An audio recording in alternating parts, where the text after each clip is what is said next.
Good day, everyone. Good day to the viewers of Pinoy Chess, particularly Pinoy Chess my at my Facebook page, and also at Pinoy Chess at my YouTube channel because this would be posted later to YouTube. So we are now here live at the game between Teimour Radjabov and Levon Aronian. I think this is still the first game. It has not yet finished yet. Earlier, I have also already found that they started the game, but due to some uh, reasons, I am not able to go live immediately.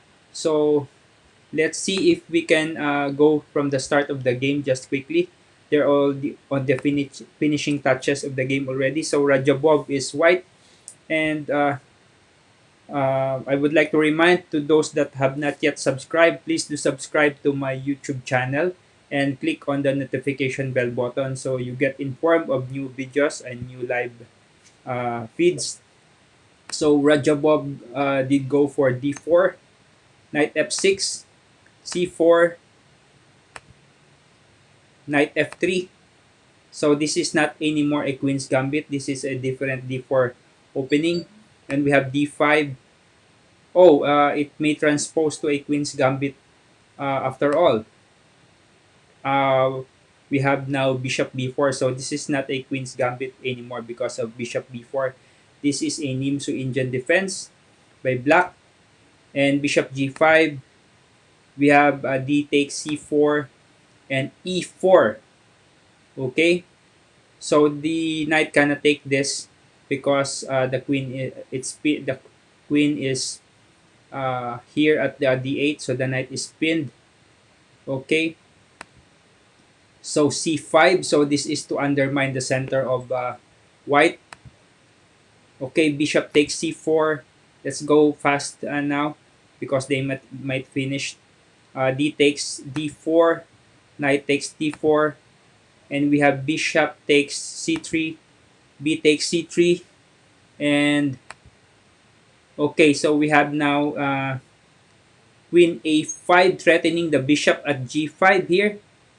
Okay, threatening this bishop, and bishop instead of protecting it, bishop b5 check. So it interposes a check, and this bishop is blocked from being attacked.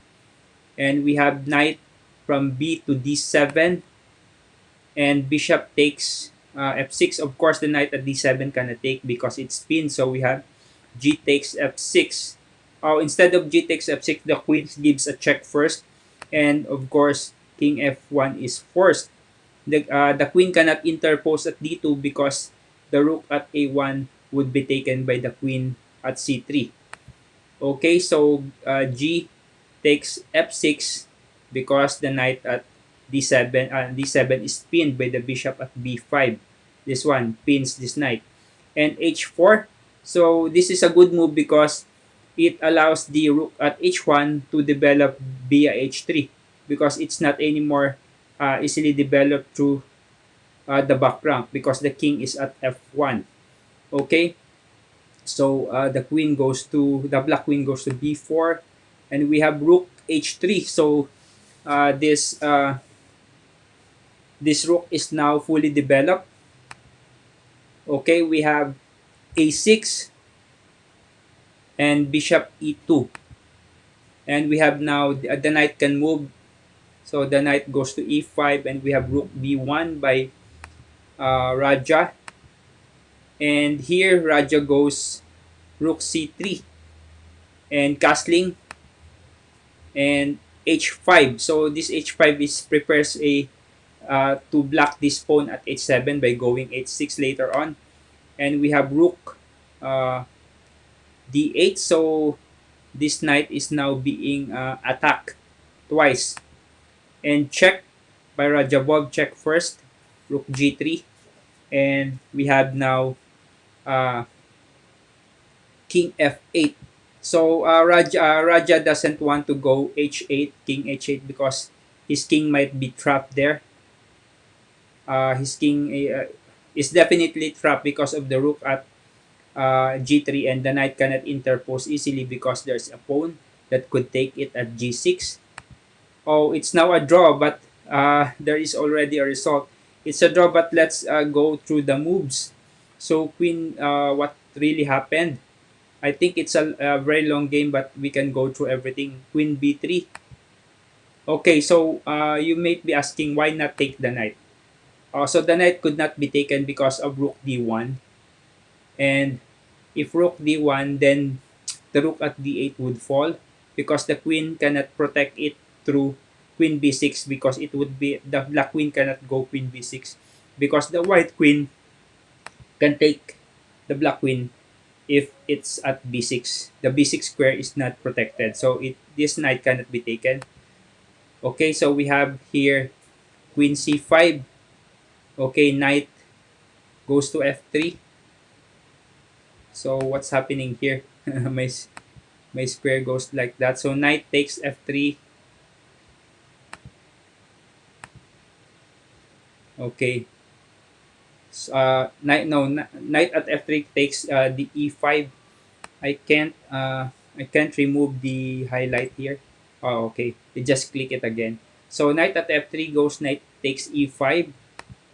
Okay, queen takes e5, and we have here queen a3, and Levon interposes his queen to block the check, and Raja did not exchange queens. Queen e3. So we now have queen d2. So Levon really wants to exchange queens. Okay, of course, I think it would not improve the position of Raja. So queen takes c5. No, queen c5. He doesn't want to exchange queens, and interposes again. So queen c3, and again offering to exchange queens, and of course no again, and again.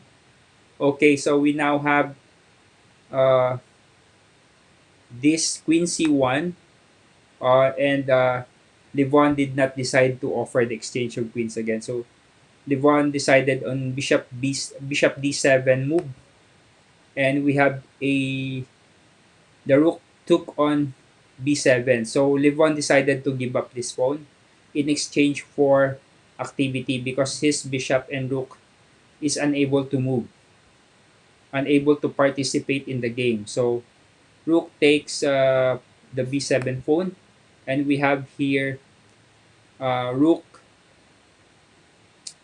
ac8 attacking the white queen. Okay, queen b2 and then queen e5. This is a very good move. So the queen cannot be taken because of uh, rook c1, and the move bishop d1 is forced, and then rook takes d1, and we now have, if for example, okay, if for example here king e2, and then recapture on the queen on e5, and then there is a discovered attack with bishop c6. I think it's not possible to take immediately, so it's not the queen exchange was not made. So this queen a3 check at the same time protects the square at c1. Okay, offering to change at exchange queens again. Queen c5. Okay, what just happened? Bishop takes a6. So no problem for Radjabov because if queen takes a3, it's protected by the rook at g3. So he can go capture this pawn. Okay, queen takes a3, and rook takes a3. So that was the reason why it was a drawn game, because the queens were exchanged, and I think even with a pawn up, it's very difficult to convert this position, especially at the level of the elite grandmasters, who knows their endgame very well. Who are also these grandmasters are also masters of the endgame. So king f8, we have bishop d3. So rook C5 attacking the H5 pawn. We have now G4 protecting that pawn, and E5 opening this diagonal for the black bishop, and that bishop attacks this G4 pawn. Of course, now F3 is forced. Okay, we have King G7, King E2, Bishop E6. So the black position is now very solid. Even with the one pawn up, it's very difficult to convert. So that's the reason for the draw. Okay, we now have Rook B2. Okay, doubly protecting his turf. And King, we now have King uh, going to E3. So this is a fairly solid position also for White. So King H6, preparing to penetrate on the dark squares, which are not protected by any dark squared bishop from White. So when you lose your, for example, dark squared bishop for White, there is no more dark squared bishop. So these dark squares are now weak. It can be penetrated by the king during the endgame or any opposing piece. However, if you do lose your, for example, light squared bishop, then the one that would be weak are your light squareds. The light squared bishop, which protects the light squares or the white squares, would now uh, those squares would now be weakened. Weakened. Okay, so rook c2 offerings to exchange rook. So Levon doesn't want that. Rook a1, and we now have bishop c4. Okay, so this is an offer to trade also. Okay, so there is no go for the trade. And then rook ac3 is forced. Okay, rook takes c4, rook takes c4, bishop takes c4, rook takes c4, and then rook takes a2. Then I think this is the reason for the draw. Okay, rook uh, c7, and it's now a draw. So very good game for both of these two great fighters. And let's see if the second game have already started. Okay, so it's not yet here. So thank you for watching this video, this stream at Facebook. I shall be uploading this video also to YouTube, and just watch out for the live stream of the second game between the finals between these two great chess warriors, Teimour Radjabov from Azerbaijan and Levon Aronian from Armenia. Wow! Isn't it a coincidence? In the actual world, these two also fought. Their conflict just ended because there was a settlement or some sort of a ceasefire between Azerbaijan and Armenia. And look at this. The finalist also in this Earthing Masters is two elite grandmasters from Azerbaijan and Armenia. So it's good that the war is already over. Although it's unfortunate that many people have died, let's just fight on the chessboard and not in a real war. And for the viewers of Pinoy Chess, thank you for watching this stream. So bye bye.